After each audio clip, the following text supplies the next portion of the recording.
Who's ready to tear it up this week? Brand new day. Brand new month. We are all born anew. Great things are ahead of us. Doesn't matter what you did yesterday. Doesn't matter what you did last week. Doesn't matter what you did last month. Some may view that as a daunting feeling, as a daunting concept, as in, do my accomplishments ever matter? Because every day we start again. Well, of course they matter. But what's really exciting about it is that, well, number one, you should never rest on your laurels. Right? You should always feel the fire under your feet and strive and continue to move towards great things. Don't pick your feet up on the desk, lean back in the chair, look at the ceiling, and dream about how great you are. Listen, we're all self-satisfied from time to time, and it's great to celebrate the big wins and the small wins. Take that moment of celebration. Absolutely. Bring it in. Feel it. Enjoy it. Relish it. But what I love about this concept, about a brand new day, and nothing behind it matters, is because we get a new chance. We get a new opportunity. Everything has its good and its bad side. Its challenges and its rewards.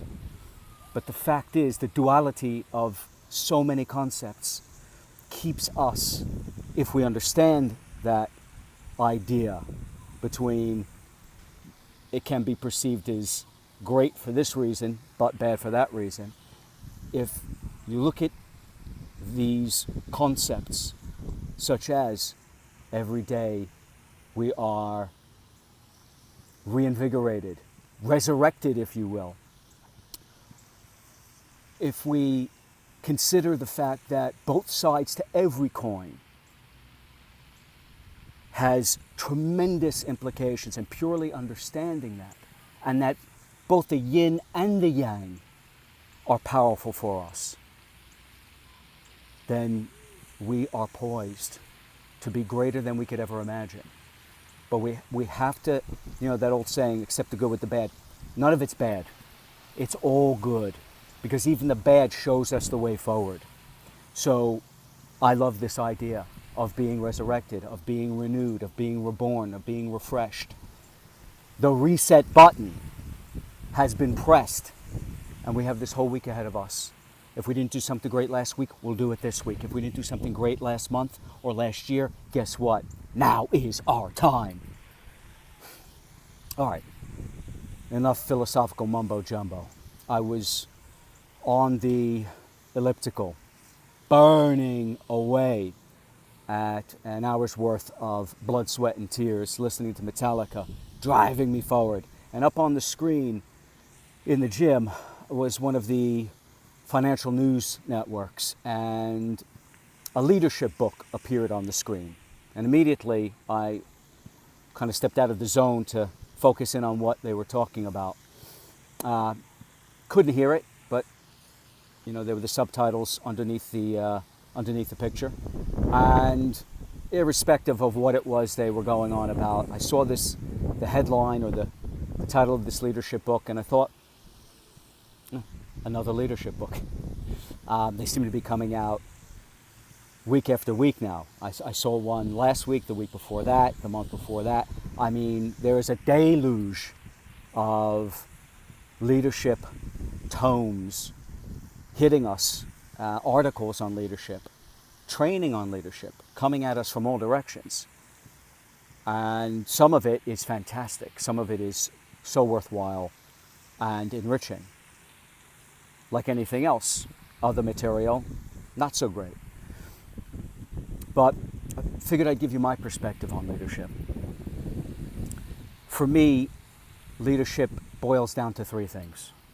And if we all got together and I went around my network and polled and asked everyone what they thought was one important element of leadership, or 3 or 5 or 10 important elements of leadership, we'd probably come up with a list of 100 things. But I'm going to try to make this simple. For me, it's 3 big things. Number 1, for me, leaders provide an inspired vision, a big picture for you, for I, for all of us to shoot for. That's number one. Number two, leaders provide a plan or a blueprint on how to make that big vision happen, on the direction as to how to get there. Number three, and this is the final piece. I told you I'm going to keep this real simple. Great leaders motivate us, motivate you to take action. They fill you with excitement, vigor, vitality, and a great and grand desire to achieve that vision. They get everyone to buy in because we can all feel it, sense it. We can almost touch it. And so we are inspired to get there. For me, those are the three big pieces. And sales managers, the difference between leaders and sales managers is that the sales managers, if we're talking about sales leadership, and this goes for whether this is marketing or operations or product development, it doesn't matter. The managers execute the plan. So the leaders come up with the big picture, the vision. Great ones, by the way, can also drop knowledge on you. Great, fantastic knowledge, especially within the details of that blueprint or plan. And the managers are the bulwark. They are the shock troops. They are the guys that get into the trenches. They roll up their sleeves. They get their hands dirty. They get their hands dusty. They work their tail off with their team of soldiers, of troops, of salespeople, of marketeers to make that plan happen. In fact, the greatest definition of what it meant to be a leader that I ever heard was from Stephen Covey. If anyone's read Stephen Covey's 7 Habits of Highly Effective People, then you know what I'm talking about. If you haven't, it's a tremendous book, absolute essential, should be read by any striver, mover, or shaker. But in describing leadership, Covey put it as follows. If I remember the example correctly, it went something like this. In the forest, in the jungle, you'll have the guys and the girls who are striving towards action, being led by a manager, and they are chopping down the trees, they are clearing away the brush, they are chainsawing everything in their path, and they're clearing a way to move forward. And as they go on and on and on and completely obliterate everything in their path, all of the debris gets out of the way, all of the big obstacles moved over, the barriers crossed, onwards, onwards, onwards. The managers, the soldiers, the team providing that fire and that mechanical technician to bring the jungle asunder and get to where they're going. Those that are leading that clearing process are the managers. They're probably chopping away with the machetes themselves, but certainly the troops and the salespeople and the marketeers, the engineers, they're hacking away. But there's a guy far ahead, way out front, who's climbed a 1,000-foot ladder, gone up above the jungle canopy, looking at the entire landscape from a view no manager or salesperson has. And they're the guy or girl who, in viewing this 360-degree situation, yells down at the managers and the troops and screams, "Halt! Stop! Go no further. We're going the wrong way. Let's move that away. That's where we're headed. And that, for me, really illustrates so well what leadership is about. Seeing the bigger picture, having a vision that no one else has, figuring out a plan on how to get there, implementing the troops, implementing the fleet, the soldiers, the salespeople, the marketeers, the engineers, getting them ready, letting them loose on the field,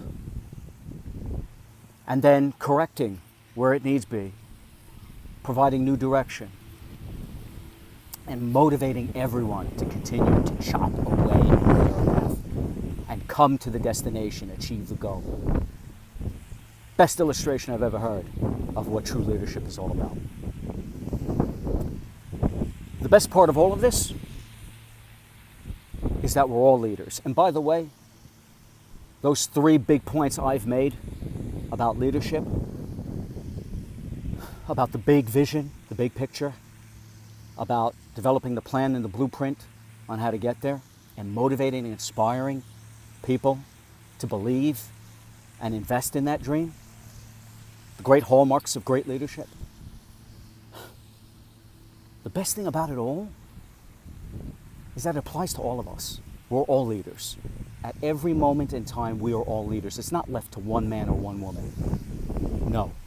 If you want to be great as a salesperson, if you want to be great in your role, no, you don't have an obligation to take on the responsibilities of leadership.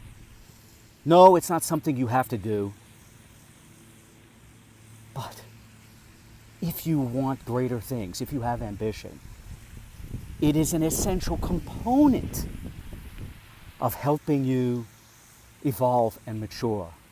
Because there are always going to be rookies and amateurs and new recruits who come into the fold, who for better or worse will look to you and your colleagues, because the leader, whether it be the sales director, the marketing director, the head of product development, the CEO, they can't be omnipresent. And so what the rookies and the amateurs, the greenhorns, the new candidates, what they look to is they look to you, those who were there before them, and they model you. Whether you know it or not, and whether they should or they shouldn't, they do.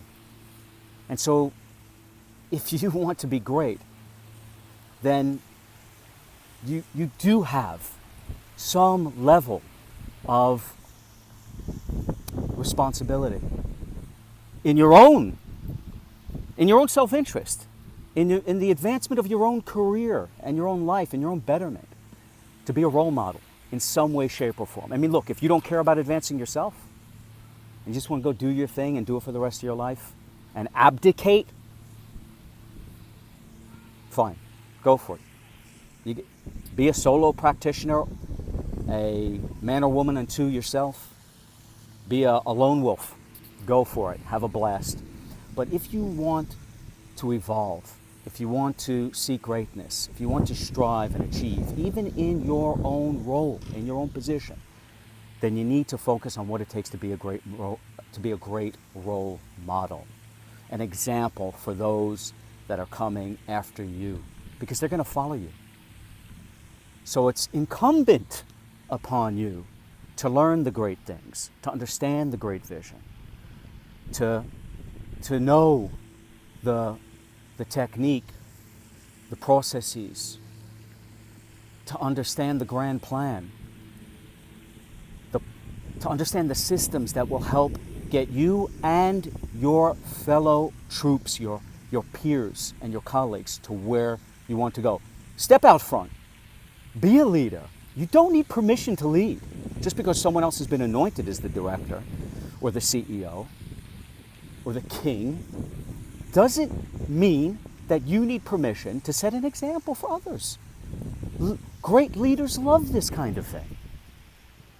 Great directors, great chiefs love the fact that they have talented people who are willing to put themselves on the line and go the extra mile to provide a great example when they're not around.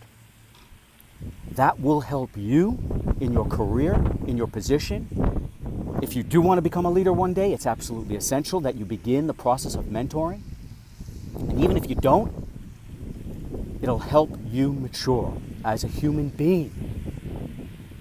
Lending a helping hand. You never become better than when you seek to train, teach, or assist someone else. Because it means you have to be on top of your game, which means you're going to check yourself and ensure you're good enough, smart enough, equipped enough to impart that knowledge. So, million leadership books. And again, some of them are great. But I'll tell you what, you don't need anyone's permission, word, or anointment to go out there, lend a helping hand, give advice and guidance, and to set an example. What a great week we have ahead of us. What an incredible month we have ahead of us in 2017. My God, so many great things ahead. Have a powerful and a strong week.